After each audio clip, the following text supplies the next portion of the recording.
एक star hotel था, उसमें हेमंत नाम का हेड शेफ था। वो वहां पर हर प्रकार के डिश बनाता था।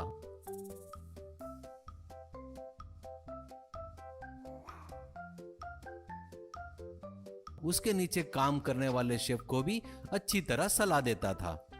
उस होटल के मालिक का नाम था अग्रवाल और चार्टर्ड प्लेन में हर देश में जाता था।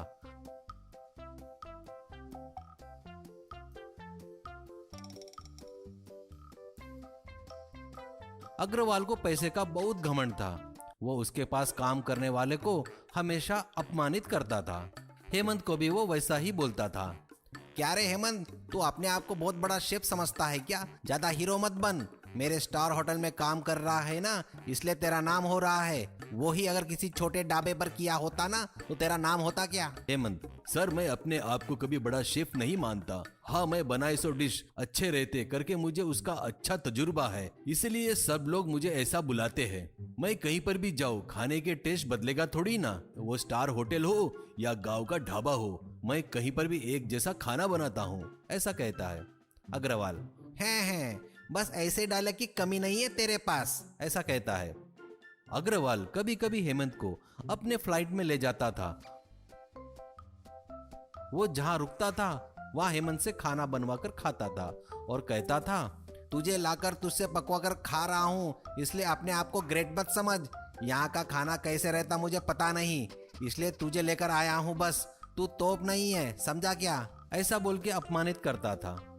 एक बार वो लोग फ्लाइट से कहीं जा रहे थे, तब फ्लाइट में कुछ खराबी आकर फ्लाइट एक द्वीप पर क्रैश हो जाती है। भगवान की दया से हेमंत, अग्रवाल और पायलट को कुछ नहीं होता। तभी वहां के जंगली लोग भाले लेकर उन्हें घेर लेते हैं। उनमें से एक जन पूछता है, कौन हो तुम लोग? यहाँ हमारे द्वीप पर जो भी पैर रखता है हम उसे जिंदा नहीं छोड़ते। हमारे अलावा यहाँ कोई नहीं रह सकता, ऐसा कहता है। हेमंत, भाई हम जानबूझकर यहाँ नहीं आए हैं। अचानक हमारे प्लेन में खराबी आई, इसके कारण हमारा प्लेन यहाँ क्रैश हुआ है। कृपया हमें कुछ मत कीजिए प्लीज, ऐसा कहता है। वो आदमी, तुम्हारा क्या करना है क्या नहीं करना है हमारे सरदार बताएंगे, चलो। ऐसे उनको लेकर सरदार के पास आते हैं। सरदार को उनके बारे में बताते हैं। हेमंत इधर उधर देख रहा था तो उसे वहां सब लोग कच्ची मछली, कच्चा मांस खाते हुए दिखाई दिए। सरदार, हमारे द्वीप में हमारे आज्ञा के बिना कोई नहीं आता है। अगर आता है तो हम उसे मार देते हैं। आज अमावस्या की रात है, आज हम किसी को भी नहीं मारते। ये हमारी प्रथा है। तुम्हारी मौत की सजा कल होगी, ऐसा कहता है। हेमंत, भैया हम जानबूझकर यहाँ नहीं आए हैं, ये मैं आपको बता रहा हूँ। मेरे पर विश्वास क्यों नहीं कर रहे हो? कृपया हम लोगों को कुछ मत कीजिए। लगे तो आपकी खुशी के लिए हम कुछ भी करने को तैयार है। कृपया हमें छोड़ दीजिए, कहता है। ये सुनकर सरदार कुछ सोचता है। हमारे खुशी के लिए कोई भी काम करोगे? अगर उससे हम खुश हुए तो पक्का हम तुम लोगों को छोड़ देंगे, लेकिन तुम लोगों को आज ही यहाँ से भगाना होगा, क्योंकि आज हम किसी को नहीं मारते, क्योंकि अमावस्या की रात है करके। बताओ हमको खुश करने के लिए क्या करोगे? हेमंत, भैया मैंने देखा यहाँ के लोग कच्चा मांस, कच्ची मछली खा रहे थे, देख के बहुत दुख हो रहा है। शायद आपको अंगार जलाना नहीं पता होगा, इसलिए शायद ऐसे खा रहे हो। मैं यहाँ आप लोगों को अंगार में पका खाना कितना अच्छा रहता है मैं सिखाऊंगा, एक बार खाकर देखिए।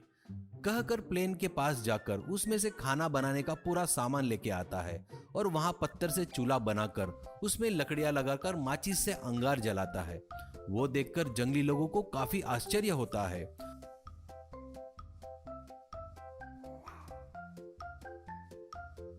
उसके बाद हेमंत चिकन लेग पीस को तार में घुसाकर उस पर नमक, मिर्च, मसाले लगाकर अंगार में भूनता है।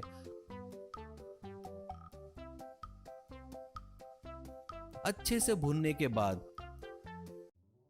वो खाने के लिए सरदार को और कुछ लोगों को देता है।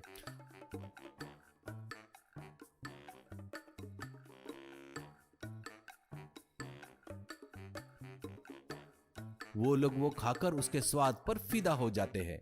सरदार, अरे वाह क्या स्वाद है इसका, इसे कैसे बनाते हैं हमको तो पता चल गया, पर इसके मसाले कैसे बनाना? तभी हेमंत, वो किस पौधे से बनाते हैं पूरा मैं आपको बताऊंगा। ये सुनकर सरदार, शाबाश, अब तुम लोग जा सकते हो, तुम्हारे लिए एक नाव बनाकर देंगे हमारे आदमी, ऐसा कहता है। हेमंत और सब लोग उनको धन्यवाद देकर नमस्ते करके वहां से बच गए रे भगवान करके नाव से निकल जाते हैं। फिर अग्रवाल उसकी जान बचाने के लिए हेमंत को आभार मानता है।